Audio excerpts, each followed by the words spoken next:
Welcome to the Applied Biosystems Taq Talk video series, where we break down real-time PCR to make it easier for you.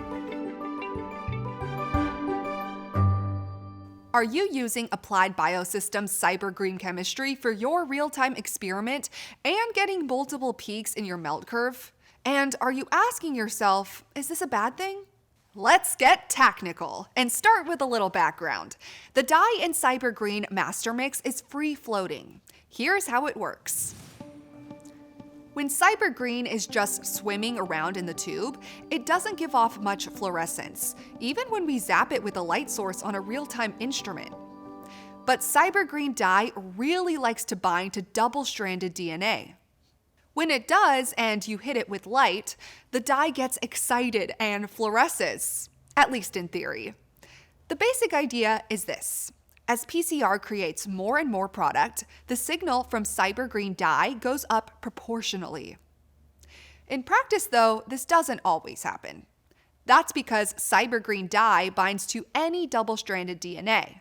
Meaning every double-stranded DNA molecule in the tube will bind SYBR Green dye and add to the fluorescent signal. Because of this, users run Meltcurves after each experiment. They do this by slowly raising the block temperature from about 60 to 95 degrees Celsius and monitoring fluorescence. As you can see, the signal drops slowly until it suddenly falls off to zero. Halfway down, the drop-off is the presumed melting temperature of the PCR product. If you choose the derivative view from this drop-down menu, the drop-off gets converted to a peak. What we're hoping to see is one clearly defined peak. This suggests, but doesn't prove, that you have cleanly amplified a single product. One thing you most definitely don't want to see is a Meltcurve with multiple peaks, as this suggests your amplification curve is a composite of more than one product. Not a good thing. So, what causes extraneous peaks? Well, it really depends. They're often caused either by non-specific amplification or primer-dimer formation.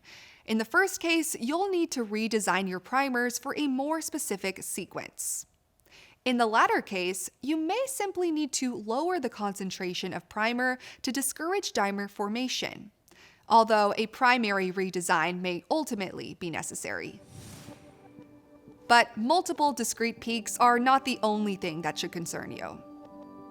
Other anomalies such as asymmetrical peaks, shoulders, and unusually chunky peaks should make the user question the validity of his or her data. The problem is that it's difficult to know exactly what's causing certain anomalies. So some users end up spending a lot of time repeating failed experiments with multiple new conditions or multiple new primer sets. That's neither fun nor affordable. Still, SYBR Green chemistry is perfectly valid for qPCR when all things go well. Users just need to take extra care in designing their experiments and take additional quality control steps when evaluating their data. For more information about using SYBR Green Master Mix in your experiments, check out the resources at thermofisher.com/SYBR. Check out more Applied Biosystems Taq Talk videos on our website at thermofisher.com/taqtalk.